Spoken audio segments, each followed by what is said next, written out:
Woo! What's up, guys? Nightface here, coming at you with my Deadpool 2 review. So the first 3 minutes, how I'm going to do it is going to be non-spoiler. I repeat, first 3 minutes, non-spoiler, so you're safe. And the rest is going to be full spoilers after the 3 minute mark. So yeah, because there's so much to discuss, and I just want to try to dive into it as much as I can. But yeah, non-spoiler, give you my overall thoughts, how I felt about the film. Is Deadpool 2 better than Deadpool 1? My opinion, no, but it's still a damn solid sequel. Still had a shit ton of fun with it. It was so hilarious. I do felt like in this film they overdid a lot of stuff. Some of the jokes don't always land. Most of them do, though. A lot of references, a lot of fourth wall breaking. What do you expect from a Deadpool movie? Yes, all the Deadpool fans are gonna just eat that shit up, but the story for me didn't flow as well as the first one did. It was kind of like all over the place. They introduced a lot of new characters here, as we saw with the Cable and X Force, and a lot of world building here, which I thought was really cool. But again, have enough time for these characters, and I would have loved to see more of them. The action sequences here didn't wasn't bland. It was well done, but it was nothing like, oh, spectacular or whoa, that's new. You know, I like the action sequences in the first Deadpool much better. But overall, a lot of fun. Like I said, so freaking hilarious. Ryan Reynolds crushes it again. He was born to play Wade Wilson, Deadpool. He is hysterical. I'm pretty sure he improvised a lot of his lines. I'm sure he wrote in a lot of these jokes, these meta jokes, into the script. Oh man, it's just so much fun. Like I said, definitely worth watching. Had a blast. Not a bad film by any means. To me, I would score it an 8 out of 10, a solid 8 out of 10. The original Deadpool, the first Deadpool, I gave it a 9 out of 10. I still think that's better. Like I said, just the storytelling issues that I had with it, and some pacing issues as well. I believe like during the middle, it kind of slows down too much. So I would have preferred to see more action in this one, because this one has like less action than you would expect from a sequel. Yeah, so again, 8 out of 10, ton of fun. Definitely watch this one. Yeah, so we're gonna dive into spoilers. All right, guys. Gonna hit that 3 minute mark. Three, two, one. Spoilers. Yeah, seen the movie. Get out and dive into full spoilers here. Let's start at the very beginning. I absolutely love the opening credit sequence. They parried James Bond. The recent one like Casino Royale, Skyfall, even had like almost a similar musical score. It was so funny, done in Deadpool fashion. Oh fuck, it was so genius. I was just dying laughing. Like, oh, it's like produced by, I can't believe they just shot her. Directed by, like just the same title cards they used in the original. But seeing like Deadpool slowly moving about, like the animation style they use, very James Bondish. Like I said, it was so funny. Like him on the finger and firing the gun with the bullet is. It was so unique, so creative. It was great. Um, and then we start off with him just blowing himself up to Kingdom Come. So you already know something bad happened. And I like that he poked fun at Logan, even though I love Logan, absolutely love it. Him poking fun at his dad. He's like, I'm gonna die in this fucking movie too. So that was pretty funny. Yeah, so Vanessa, his girlfriend, unbelievably hot. She dies in the beginning, and that's kind of a bit of a letdown for me. We'll get to end credits because a lot of it we have to backtrack because they kind of like it kind of fixes itself because of the end credits. But anyway, yeah, she dies. She gets killed by this fucking nobody, this gangster dude who locked himself up in the panic room and he couldn't get to him. And I like the opening sequence. That was a lot of fun, very stylized and just fun. Where he's just murdering people across the world, just murdering all these gangsters, these criminals, the Italian mafia. Like, out of the coffin, shooting at them with his Desert Eagles was badass. And him taking on the Yakuza, him just chopping heads off, and him in a strip club, just killing a bunch of rednecks. It's like, what the fuck? Just so outrageous. I really like that, you know? And like I said, true Deadpool fashion. So yeah, the beginning I felt like was probably my favorite part. I just felt like I wish if Vanessa had to die, it would have been by like a better known antagonist or a better known villain or something like that instead of just some freaking random gangster he let live by no choice because he was in a panic room. I felt like Wade could have definitely prevented that. Like himself, he could have saved her. I don't know, but he's all depressed down on his leg. He don't know where to go with his life, what to do. He's totally lost. So he goes to the X-Men mansion. One of my favorite scenes is him in the X-Men mansion interacting with Colossus. He meets Negasonic Teenage Warhead's girlfriend, Yukio. I believe that's her name. And I believe that's the same character based off the Wolverine, if I'm not mistaken. But yeah, they have a short interactions throughout the whole movie where he's like, hi Wade, like bye Yukio. It's like it's so funny, so cute. Little moments like that really make this movie. And the cameos, we gotta start off with a big one. The entire X-Men Apocalypse cast. I saw James McAvoy's Professor X in that room. Beast, Young Storm, I believe. I need to go back and rewatch this. I just saw it like about like an hour and a half ago. So yeah, this is very unedited, unscripted, guys. I'm trying to gather all my thoughts as fast as I can. Yeah, so it was a great cameo. I really enjoyed that, and I like that he poked fun of that. Like, I only see you, Colossus. I've never seen anybody in the X-Men mansion, which is so true. He mentioned like Fox and all that stuff. A lot of fourth wall breaking, a lot of references like that. And then we meet Firefist, the kid. When Deadpool decides to join the X-Men, he's a trainee. It's a great moment right there. They try to calm him down because he's just going crazy. He's just in this orphanage that just abuse and torture mutants. And I like when he gets blasted through the window. There's this cereal, and it's like Logan Lucky Charms or some shit. um, that was hysterical. You know, um, this movie, it's like I said, it's mainly when we get to the Cable stuff. I don't know. It could have had more better emotional weight to it. I would have loved to see more of Cable's backstory. When he showed up, that's when it was very like interesting, very engaging in the story, and it just tries to do so much. It tries to balance like the balance wasn't as good as the first one in my opinion. With the action, with the humor, it was kind of like all over the place. Like screw it, we're just gonna have Cable time travel. Just kill this kid because Fire Fist becomes this maniac in the future who murders Cable's family, and that's good and all. But it's just like I want to see more interactions with Wade and the X Force with Cable. I needed more moments like that. And this movie primarily focuses on just Wade Wilson. I mean, it just should. I do admit because it's Ryan Reynolds. It's his show. Sure, but it's just that if you're gonna world build and introduce these characters, just give them enough screen time for us, because it's like you're just teasing us. So that's just my personal opinion. I would like to see more of all these new characters. It's just so fascinating, and some of them just got the short end of the stick. Like, let's talk about the X Force that was short lived. So we get Terry Crews, like Bedlam comes in, Stardust. Sorry. Um, yeah, the alien kid, the alien kid, the one that looks like Colin Farrell. Star, you know what I'm talking about. The one that gets ripped apart by the helicopter propeller or the blades. Yeah, that guy. Shadow Dust. Star, I don't know, something like that. I can't think of the name. But yeah, Vanisher turned out to be Brad Pitt. I did catch that.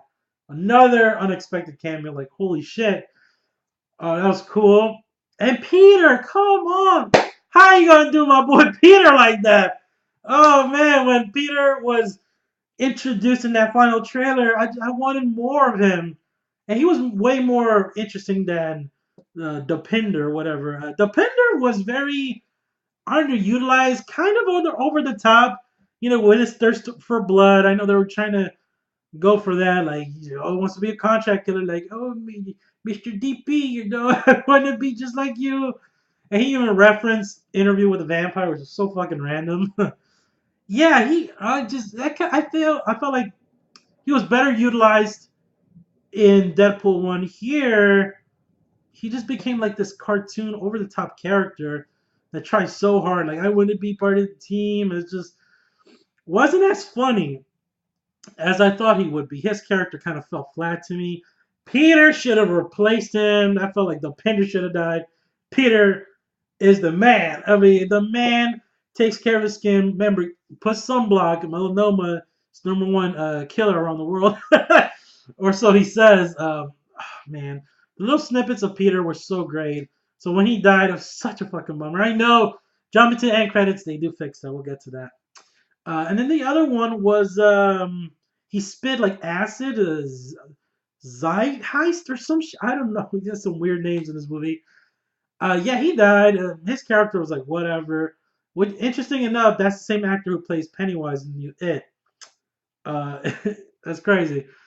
And Domino, Zazie Beetz, the actress who portrays Domino, I think she did fine.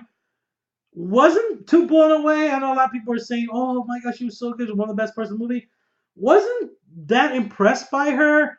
At times, I felt like she came off one note. Like the charisma is there. I don't know. I felt like she could have brought more to that role. It was cool seeing her powers in display, being so lucky, So it was great, like her landing on the panda, and her guessing the number at the end for the code. All that stuff was good. It had a very like Final Destination freak accident kind of vibe all around her. Like when she's like running, the gas station fucking blows up, car flips over her. She just has the best luck in the world. So it's definitely a superpower, Mr. DP. um, I never watched the show Atlanta. I know that's where she's from with Donna Glover. Yes, I know. But again, I just wasn't thoroughly impressed with her. Maybe because these characters didn't have enough time to shine, I feel. Yeah, the whole truck sequence was fine. Could have been better done. There was a overabundance of CGI in certain scenes. I felt like they could have gone more practical with the effects and more with the action, especially because it's one of these John Wick directors. So I expected more like hand-to-hand swordplay and gunplay, and we didn't get much of that, which is interesting. Usually the sequels you go bigger, better. But just I'm not saying it had to be overblown action throughout, but they could have used some more action, in my opinion. When that sequence when Cable comes to kill the kid and Deadpool sent with the kid to this like mutant prison facility in the mountains. It kind of looks like that facility from that William Stryker used with Alkali Lake or whatever. Very reminiscent of that. And of course, the biggest surprise, fucking Juggernaut. I'm the Juggernaut, bitch. Not that one. The Juggernaut from the comics is in this movie. Fantastic. I had no idea that was coming. The CGI work was great on him. He looked like comic book freaking Juggernaut. That's how he's supposed to look. Not fucking Vinnie Jones with a rock helmet on with some dumb prop costume. No. So yeah, it's Juggernaut versus Colossus was a great fucking fight. I like when Wade was like, "Oh, CGI fight." you know, um, I apologize if I can't, think of all the references and the jokes because there's so much. I need to rewatch this film. Definitely want to rewatch this film to catch all the jokes, all the humor. At one point, when he's fighting Cable in that facility, Cable's like, "Who are you?" He's like, "I'm Batman." I don't know. That just made me laugh so much. And then when Cable kills that one mutant that has like some dreadlocks, and they call him like the Black somebody, I don't know, but he thought he claims that Cable is racist for killing that mutant. It was so funny. He's like, "I'm not a fucking racist, you dipshit," or that's just terrible, lazy writing. One scene, I know I'm jumping all over the place, but one scene that was so fucking hysterical, just had me dying. And the entire audience was in an uproar of laughter. Was when during the after the truck sequence, Deadpool's legs, or he's like he gets ripped in half by Juggernaut, which is crazy. And as we know in Deadpool 1, when he got his hand cut off, it took him a while to regenerate. The way he regenerates, he kind of grows like a little like baby limbs. That portion of his body, he had like little toddler legs, and it was fucking hysterical. I was dying.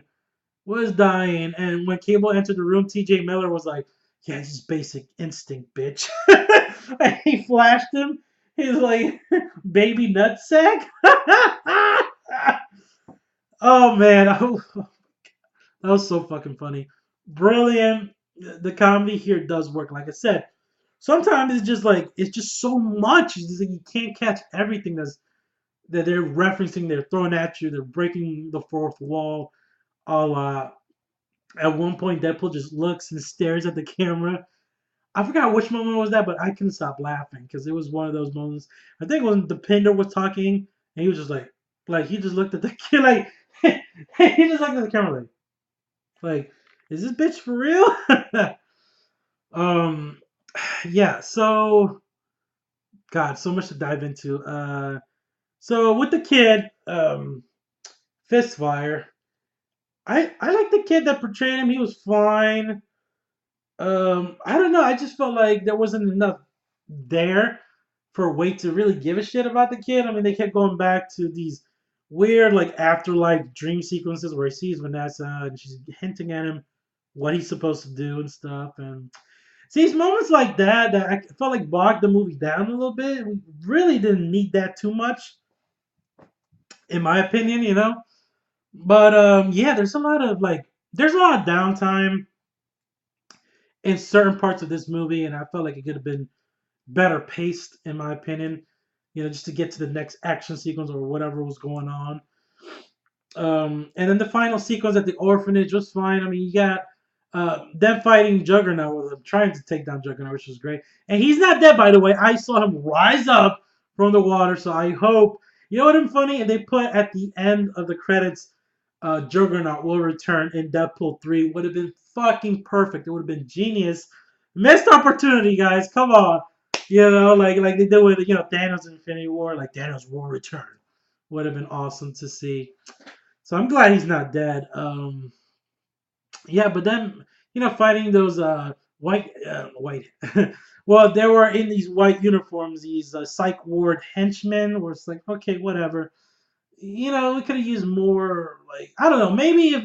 Maybe it would have been better if Fire Fist released those mutants in the trucks, and they sided with him. Like he had his own little group for them to take on. That would have been more interesting. Instead of him, running around, shooting fire, trying to kill the ward of the psych ward. That little piece of crap that Wade called a pedophile.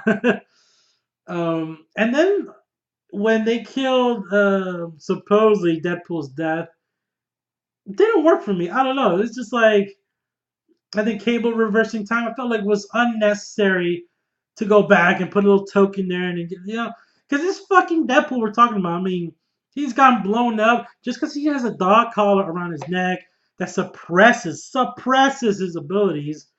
At least I would think it doesn't necessarily take away his entire abilities, or does it? But regardless, Fire Fist he picked the lock. Domino gave him lucky number 7 code. He was gonna take it off regardless, and he would have came back to life. I mean, one bullet is not gonna kill Deadpool, so that was just kind of like really, kind of moment. But it was fine. The whole movie was fun. Like I said, overall, not nitpicking too much. It's a shit ton of fun. I had a blast. Solid 8 out of 10. Like I said. Oh my god, I feel like I'm missing so much. Like I said, so much happened in this movie. Wow. um, yeah. So we get to the after credits. Let's just dive into the end credits. What we see here. So it was a Yu-Gi-Oh and Negasonic. They fix Cable's time traveling device, and Deadpool uses it. He goes back in time. He saves Vanessa. So that whole death sequence was like kind of falls flat now. Like doesn't have that much emotional weight because he saves her. And then Peter, he saves Peter, which I was happy about.